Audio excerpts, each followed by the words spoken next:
Você já ouviu falar do Mindful Eating?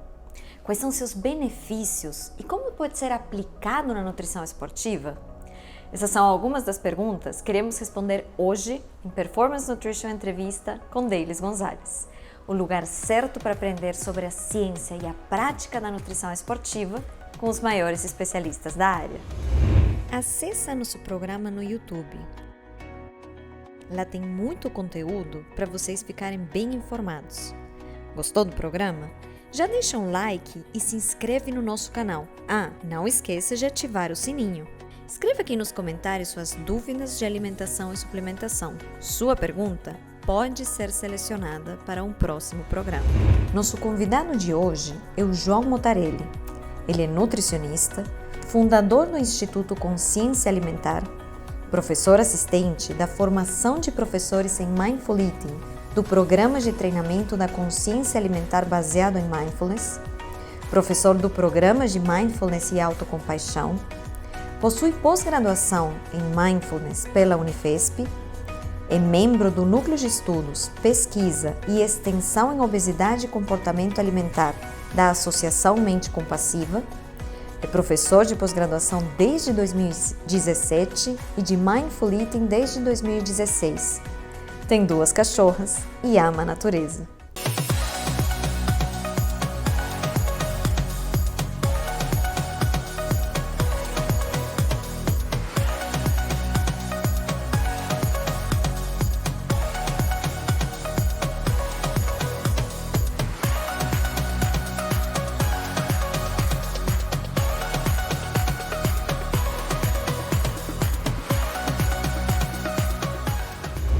João, que prazer te receber no programa. Finalmente a gente conseguiu, né? Depois de muitas tentativas. E a gente tem um tema que eu tenho muito carinho por esse tema, você mais ainda, né? Porque é o que você tem feito mais ao longo desses últimos anos. A gente ouve muito falar nesses últimos tempos, né? Sobre mindfulness, sobre atenção plena, sobre Mindful Eating, o comer com atenção plena, mas eu acho que não é tão claro assim para todas as pessoas. Então, vamos começar do início. O que é efetivamente o Mindful Eating? Essa é uma pergunta muito boa e muito difícil de responder, né? É muito difícil a gente tentar colocar em palavras, descrever uma coisa que é muito experiencial, muito vivencial, né? Então, quando a gente fala de comer com atenção plena, acho que a própria tradução, ela muitas vezes leva a gente a pensar no componente de atenção ao comer, que é importante, né? Então, eu preciso prestar mais atenção à comida, eu preciso comer mais devagar, eu preciso contar as mastigadas, enfim. Fazer alguma coisa para tornar a minha refeição mais atenta ou mais devagar, mais lenta. Mas, na verdade, o Mindful Eating não consegue ser definido somente por isso, né? Porque eu gosto de dizer que se a gente for olhar para a atenção, a gente vai encontrar 3 níveis de atenção, né? O sem atenção, que é o distraído, o atento, né? Ou seja, a pessoa está tendo atenção ao que está fazendo, e o Bastante mais terceiro, raro. que já é um pouco mais raro, né? E mais raro ainda é o mindfulness, né? A atenção plena, que é quando a gente está prestando atenção no momento presente, mas com uma qualidade de atenção. Ou seja, não é só atenção, é uma atenção gentil, uma atenção amorosa, uma atenção sem julgamentos, uma atenção onde a gente quer trazer muita curiosidade para ver o que está presente para nós, né? E aí, quando a gente olha para essa qualidade de atenção, a gente vê que isso é um recurso, uma habilidade muito poderosa nossa, de poder estar com as coisas como elas são, no presente momento, sem julgá-las, né, sem reagir a elas. E isso ajuda a gente a lidar com nossas emoções, com pensamentos e também muito, né, com a comida, que muito do que a gente come é um processo muito automatizado, né? Muitas pessoas falam assim, quando eu vi já foi. É muito comum E o falar. que você come na hora que você chega em casa? O que tem? Mas o que tem, né? Então, eu digo, às vezes, brinco, né, que o melhor tempero da comida é a atenção. A gente pode comer mais gostoso que for, né? Coisa mais gostosa que for. Se a gente está prestando atenção, ela não foi tão gostosa assim. Então, quando a gente desenvolve essa qualidade de atenção, aqui, quando a gente vai olhar para a literatura científica, né? Aí a gente vai ver que a gente tem muitos benefícios, né, para a regulação do comportamento alimentar, ou seja, para pacientes com obesidade, sem obesidade, né, com redução de comer emocional, né? Existe um programa específico na literatura científica, que é o programa mais estudado, que é o programa pioneiro, se chama Treinamento da Consciência Alimentar Baseado em Mindfulness, da sigla MBAT, né? Mindfulness Based Eating Awareness Training. Esse protocolo, especificamente, né, que é um protocolo já estruturado de Mindful Eating, ou seja, então, quando a gente fala de Mindful Eating, muitas vezes a gente está falando sobre comer um alimento com atenção plena, né? Mas quando a gente vai olhar assim para pesquisas, para a gente entender como o profissional da saúde pode manejar e trabalhar com isso, a gente vai encontrar programas estruturados, que é esse MBAT, e são programas que já têm toda, não somente uma estrutura, mas uma metodologia de ensino, né? Ele já é como se a metodologia já fosse testada já algumas vezes, né? E esse tipo de estudo se mostrou muito efetivo para compulsão alimentar, tanto quanto, né, um tipo de terapia que a gente chama de padrão ouro para o manejo da compulsão alimentar, que é a terapia cognitivo-comportamental. Então, a gente vê que ele é muito efetivo para a regulação de compulsão alimentar, né, que ele consegue ajudar no manejo emocional, e isso é interessante porque quando a gente vai trabalhar com Mindful Eating, a gente pode beneficiar o nosso paciente em duas frentes. A regulação do apetite, né? Então, paciente que tem dificuldade de comer, né, uma quantidade adequada de comida, ele come de forma exagerada, perde controle em ambientes sociais, né, em festas, eventos, que é difícil mesmo. A gente vai numa festa, tem tanta coisa boa, e a gente está conversando, a gente está bebendo, então, né, tirando a capa de nutricionista aqui, eu sei o quanto é desafiador isso. E quando a gente olha para todos esses padrões, né, de regulação do apetite, essas questões ligadas a começar a comer e parar de comer, a gente tem um outro aspecto que é a regulação emocional, né? Então, a gente sabe que grande parte, né, das desordens do comportamento, elas vêm por conta também de alterações do sistema emocional. Podem ser alterações químicas, então o paciente está num quadro depressivo, está num quadro ansioso, tem alguma outra comorbidade, né? Por exemplo, a presença de TDAH é muito forte, né? Em pacientes que têm compulsão alimentar, por exemplo. Então, ele pode ter um desequilíbrio químico ali, e por isso ele tem alterações comportamentais, emocionais, né? Ou pode ser simplesmente um indivíduo que está vivo e mora onde a gente mora e vive a sociedade que a gente vive e que está muito estressado e que está sobrecarregado, né? A gente tem essa sociedade do cansaço, então a gente sabe o quanto que é difícil equilibrar todas essas bolinhas no ar, né? É casa, é trabalho, é relação, é cachorro, é os boletos, a louça, né? A roupa. Então tem tanta coisa para a gente manter em equilíbrio que muitas vezes a gente, né, se sobrecarrega também. E claro, comida é sempre uma coisa muito presente na nossa vida, né? Então, comida é muito disponível para a gente. E por conta disso, a gente acaba percebendo o quanto que a gente acaba, às vezes, buscando isso, né? A pandemia está aí para provar. Nossa, fato. Eu acho que se teve um momento em que o Mindful Eating e o Mindfulness de forma geral foram importantes, foi durante a pandemia, né? E está sendo ainda. E, assim, por tudo que você falou, você já me comentou um pouco de quais são os benefícios e muito do que você estava falando estava sendo direcionado para pessoas que têm alguma relação conturbada com a comida, né? Mas, ao mesmo tempo, você também trouxe este cenário das pessoas vivendo no dia a dia.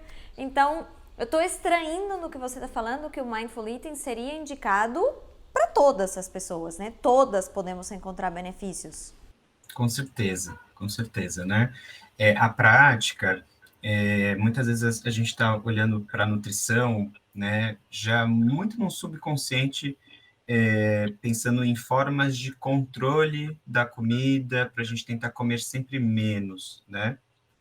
Mas uma coisa muito interessante, que vem sendo muito estudada em torno do Mindful Eating, é para entender qual que é a relação entre o Mindful Eating e o peso. Porque tem muitos estudos que não apresentam perda de peso, né? Da prática do Mindful Eating, mas tem estudos que mostram uma perda de peso significativa, ou seja, mostra que é efetivo correlacionar essas coisas, né? Então, a gente acaba percebendo que, nesse sentido, né, o Mindful Eating, ele ajuda a gente a comer o suficiente. Ou seja, pode ser que eu perca peso, pode ser que eu ganhe peso, porque a gente tem que considerar que há pacientes, por exemplo, em quadros ansiosos, depressivos, ou até mesmo dentro de um transtorno alimentar, como anorexia, por exemplo, o indivíduo com medo de comer. Então, a gente sabe que medo de comer também é um comer emocional, né? É uma coisa que leva o indivíduo a não comer porque ele tem medo. Então, poder manejar, né, essa relação é muito importante. Então, assim, o Mindful Eating pode não ser indicado, por exemplo, para pacientes que estejam em quadros agudos de alguma crise, né? Seja de qual quadro psicológico for. Então, ele está num quadro de rebaixamento, né? De depressão, ele está num estado muito ansioso, né? A gente acaba tendo que ter muito cuidado para colocar o mindfulness na vida dessa pessoa, principalmente o mindfulness, porque pode ser que isso ele não consiga lidar muito bem e tenha uma experiência negativa, né? Mas aí, só para responder essa pergunta, se é para todos, não necessariamente para todos, depende muito desse momento que a pessoa está. Pode ser bem-vindo tanto para pessoas que querem fazer um manejo do peso, né? Tem estudos que mostram, e um estudo de revisão sistemática muito interessante mostrou que a perda de peso foi muito correlacionado com a mudança de comportamento. Então, existem uma linha de teoria de pesquisa assim, do Mindfulness muito interessante que investiga o quanto, né, a mudança do comportamento alimentar no indivíduo, né, pode resultar em perda de peso, por exemplo. Então, a gente vê que para esses indivíduos que estão buscando perda de peso pode ser uma forma. A gente tem muitas indicações para cirurgia bariátrica, por exemplo, pacientes com cirurgia bariátrica. A gente tem para adolescentes, diabéticos, né? Então, sim, pode ser utilizado para grandes populações, mas alguns detalhes aí, né, são só importantes para a gente saber. Perfeito. E pensando nesse contexto, né, de onde ser utilizado, você escreveu o primeiro capítulo, inclusive, que tem de Mindful Eating no esporte. Então, conta um pouquinho para mim de como é essa aplicação do Mindful Eating na nutrição esportiva. Muito bom. A gente pode ter duas linhas de raciocínio aqui, né? Tanto a abordagem do Mindful Eating para a gente ajudar atletas ou praticantes, né, que são esses quase atletas, né, que são esses desportistas, a também ter uma boa relação com a comida, porque a gente sabe que isso é muito nítido, né, em esportes de alto rendimento, principalmente que está relacionado com o corpo, que está relacionado com o físico. A gente tem muitos indivíduos que podem apresentar perda de controle ao comer, né, dificuldade de manejo do peso. Então, essas pessoas, elas podem ser beneficiadas das práticas como uma forma de regulação do apetite, né, de conseguir lidar com esses comportamentos. Mas a gente também vai ter o mindfulness sendo muito pesquisado, né, assim como a autocompaixão, mindfulness e autocompaixão, no esporte, né, relacionado a tanto o atleta, né, ter uma forma de regulação, né, emocional, de regulação psicológica efetiva, né, dentro e fora do ambiente esportivo, mas principalmente no ambiente esportivo, por exemplo, ginastas, né, sofrem muita pressão com o corpo, com a parte estética do corpo. Então, saber lidar com tudo isso. Então, existem estudos já de autocompaixão que mostram que é um efeito protetor. Atletas que praticam autocompaixão, eles conseguem lidar melhor com essas pressões, né? Como a gente já tem estudos mostrando que a prática de mindfulness está relacionada também com performance esportiva, né? Então, existe um termo, né, que é explorado na literatura científica, que é tolerância ao desconforto, né? A tolerância ao desconforto é algo muito importante quando a gente fala de esporte, tanto psicologicamente, o cansaço faz com que os pensamentos fiquem mais difíceis de lidar, os pensamentos ficam, né, muito convincentes, e o próprio cansaço físico, né, como a gente lida com as dores e as sensações no corpo da prática esportiva, pode levar o indivíduo também a querer continuar ou parar, né, de fazer aquele exercício, aquela prática esportiva. Então, tem estudos que mostram essa melhora de performance, por melhorar a forma que o indivíduo se relaciona com os pensamentos durante a prática, a forma que o indivíduo lida com as sensações corporais, né, diante de situações de estresse, e até como efeitos psicológicos mais instantâneos. Por exemplo, imaginar que na Copa do Mundo a gente está ali, e aí é pênalti, o nosso jogador brasileiro vai lá e erra o pênalti. Ele precisa trazer muita aceitação, né, do que foi e ter uma forma de regulação, né, para que ele possa continuar a buscar um resultado, né, independente do... Acho fascinante. E como é que pode se aplicar a suplementação, por exemplo? Quando a gente fala de suplementos e a prática, né, de mindfulness, a gente está pensando em talvez possíveis suplementos que podem ter melhoras cognitivas, né? Então, por exemplo, se a gente está falando de um paciente com um quadro depressivo, a gente sabe que a suplementação de ômega 3 pode ajudar esse indivíduo, né, com redução de inflamação, de baixo grau, de, né, processos inflamatórios que estão relacionados, né, na depressão, principalmente no cérebro.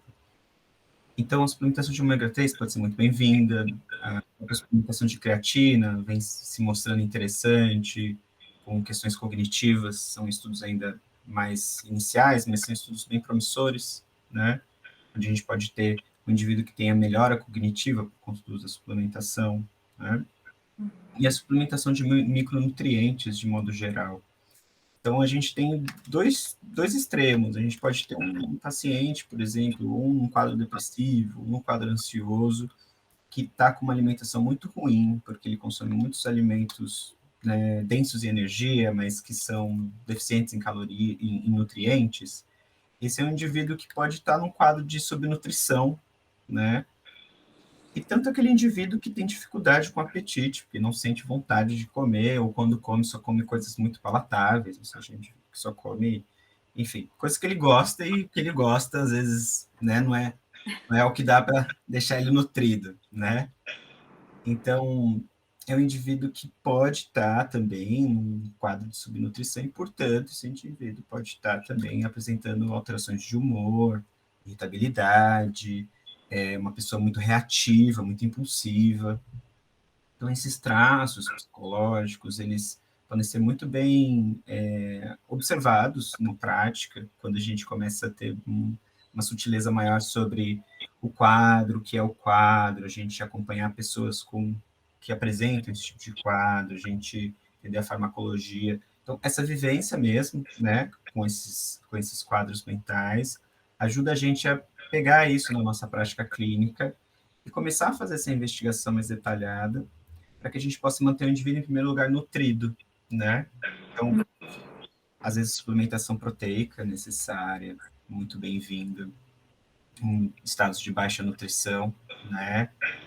E pelo aspecto de saudabilidade, muitas vezes, do suplemento, que ele já carrega em si, por exemplo, uma whey protein, né?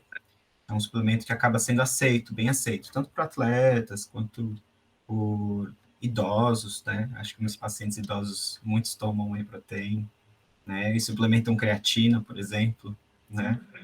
Então, é um suplemento que pode ser usado nesse sentido, mas aqui o aspecto importante é saber que o paciente está em estado de nutrição, né? Ele está, dentro do IMC, ele está nutrido. Perfeito. João, muito obrigada por compartilhar sua experiência. Continuem com a gente, porque já já voltamos com mais algumas respostas em A Nutri Responde.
João, hoje na Nutri Responde, a gente vai brincar de uma das coisas que eu mais gosto, que é quando a gente faz mito ou verdade. A gente recebeu várias perguntinhas sobre o Mindful Eating, sobre a sua aplicação na nutrição esportiva, e aí eu peguei algumas delas e eu vou te perguntar, você vai me responder se isso na verdade é um mito ou se é uma verdade, e rapidamente uma explicação de porquê. E eu sempre gosto que vocês brinquem com a gente, então acompanhem a resposta, já coloquem lá nos comentários se vocês acham que é mito, se vocês acham que é verdade, e depois vejam o que o João nos explica, né? Então, vamos lá. Primeira, ó. Isso é muito comum. Para praticar Mindful Eating, tem que meditar. Essa é uma boa pergunta. Não, não tem que meditar. A gente entende meditação como uma prática muito formal, né? Ou seja, a gente tem uma postura bem definida, uma prática vai ser conduzida, ou se você vai se autoconduzir, mas se você for se autoconduzir, é a partir de uma forma já estruturada, assim, aprendida, né? Ou seja, uma coisa bem formalizada, né? Eu posso estar aqui, por exemplo, conversando, né, com a Delis, ou você prestando aí atenção nesse vídeo, mas deliberadamente prestando atenção aqui, com aquela qualidade de atenção, né? Aquela qualidade de tirar a ausência do julgamento, gentileza, né? Abertura. E eu posso muitas vezes estar comendo dessa forma, de olhos abertos, mas prestando atenção nos meus sentidos, né? O meu corpo, né? As necessidades do meu corpo. Eu posso desenvolver presença mesmo que não esteja meditando. Então, essa é uma prática formal e informal. É isso mesmo. E ó, esse aqui, esse é muito comum a gente ouvir isso aqui. O Mindful Eating é uma estratégia de emagrecimento. Isso é muito comum mesmo. Acho que, de alguma forma, né, quando a gente vai olhar para o Mindful Eating, a gente vê como ele pode nos ajudar a regular o apetite e tudo, né? Acaba sendo diretamente relacionado com, né, uma forma de controle do peso. Mas o Mindful Eating, a gente entende ele como uma abordagem neutra do peso, uma abordagem inclusiva do peso. O que é isso? É uma abordagem que não está visando você praticar ali Mindful Eating para ficar com o abdômen trincado, né? Se for esse o objetivo, nada contra, tudo certo, mas quando a gente vai praticar, né, o Mindful Eating, a gente está buscando apenas estar presente ao que está presente, né? Então, a gente está se abrindo para o que está presente, ao invés da gente tentar controlar, né, o que está presente, que esse é o grande problema, né? A gente é muito controlador. Fantástico. E esse é um pontapé perfeito para a próxima, que se eu falei que a anterior era comum, agora você vai ver algo que todo mundo costuma falar. Ó, minha rotina é muito puxada. Eu tenho tipo 10 minutos para almoçar. Eu não consigo aplicar um Mindful Eating. Esse é o síndrome de Gabriela, né? Eu nasci assim, não dá para fazer nada para mudar. O que acontece é que para a gente, isso pode vir de um mito muito grande do Mindfulness, né? Que é praticar Mindfulness e silenciar a mente, não pensar em nada, ou até mesmo associado com uma imagem, assim, né? De tipo um monge, talvez num monastério, algo muito distante, assim, né? Que envolva o silêncio, por exemplo. Mas não, né? Quando a gente está, por mais que a gente está, né, num dia corrido, a gente pode desenvolver presença para aquela pessoa que está no dia corrido, né? Eu gosto muito de definir mindfulness e autocompaixão como mindfulness, a gente olhar para a experiência que está presente, enquanto a compaixão está olhando para quem está experimentando o momento presente. Então, a gente tem o momento presente e tem você vivenciando esse momento presente. Então, como é que você vivencia o seu momento presente, mesmo que ele seja corrido? Quanto de presença você tem nisso? Porque senão a gente não pratica, né? Se a gente for esperar a gente desacelerar para praticar. Aí já era. Aí a gente não pode morar em São Paulo. Tem que mudar para outro lugar, tem que mudar a vida. Exatamente, né? E não é isso, a gente quer colocar mindfulness na vida que a gente já tem, né? E tem um diálogo muito curioso, né, de um empresário com o Dalai Lama. O empresário chegou assim para ele e falou assim: Dalai Lama, quanto tempo eu tenho que praticar de meditação por dia? Ele, não mais que 20 minutos. Aí o empresário respondeu: mas eu tenho uma vida muito corrida. Quanto tempo eu posso praticar? Aí Dalai Lama responde: no seu caso, 40 minutos. Porque quanto mais corrida a nossa vida, mais agitado a gente está, mais a gente precisa praticar, né? Faz todo sentido. Olha, assino embaixo, acho que são palavras perfeitas até. Nossa santidade Dalai Lama. Pra gente fechar. João, mais uma vez, super obrigada. Realmente um prazer conversar com você. Prazer é meu, deles. Muito bom estar aqui contigo e que bom que mesmo depois de todas essas tentativas, conseguimos. E, gente, aproveitem muito essas palavras, coloquem em prática, nos contem nos comentários, curtam, compartilhem. Com carinho da Nutri, a gente se vê.